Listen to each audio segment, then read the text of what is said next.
Wala pa man.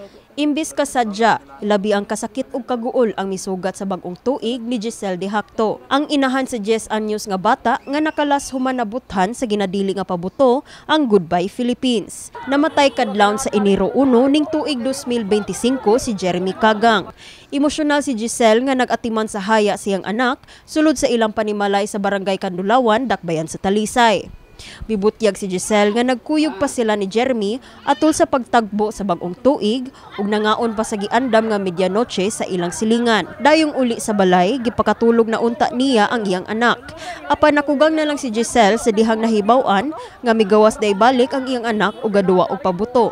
Ay wala ko kakuan ug unsa na to iyang mang sulti nya mo to nidagan ra ko dito ningon Jeremy nya mo to nidagan ko maayo. Dito ra nako nakit-an nga nahagba na gid siya. Uyog pa gyud to nako. Uyog pa gyud nako pero wala na siya nitingog. Sa nabugtuan ba sa ambulance yun. Kay pag ato sa hospital district kay perti naman niya luspado.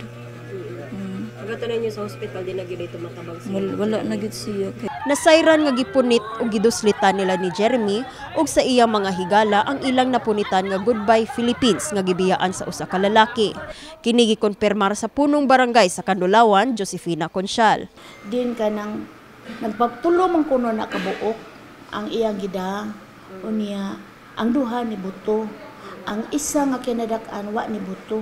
Gibiyaan niya unya kabaw ka mga bata wa man nakabaw unsa ka delikado gida sa ila ambot og giunsa nila pag-abot sa ila. Igo na lang nabati ni Giselle ug sa ubang residente sa dapit ang kusog ug galanog-lanog nga pabuto. Gawas ni Jeremy, 3 ka minor de edad ang naangol ug anaa pa sa tambalanan, lakip na niini ang usa ka 16 anyos nga naa sa kritikal nga kondisyon, samtang gipaubos sa operasyon ang 10 ug 8 anyos nga mga bata. Laing naangol mao ang 18 anyos nga si Rowie Alipin. Iyang gisaysay sa MyTV Cebu News Team ang nahitabo ni adtong gabiuna. Dire maglayat ko dira bikso ko ani man ako cellphone taga ko dire kay tungod sa kakusog ti bantog mo tan-aw na ko ato nila wan ani go ara sila. Iwagi ko kadagan ato. Wala padong na ko ato lakaw na ko. Sige karon ang imong mga sakit ba kay siya? Sakit sa da. Ka feel ba ka ngol-ngol? Usahay mol. So what jud jud kay apil atong ganahan jud unta kamo tan-aw. Tanaw ko ana.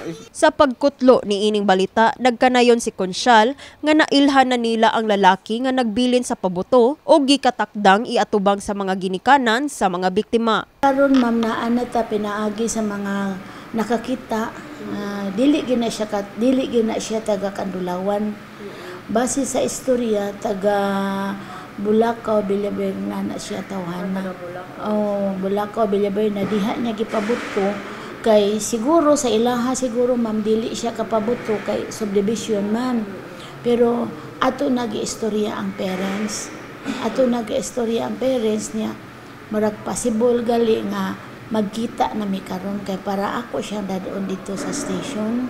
Kini si Eliza May Piñaranda alang sa MyTV Cebu.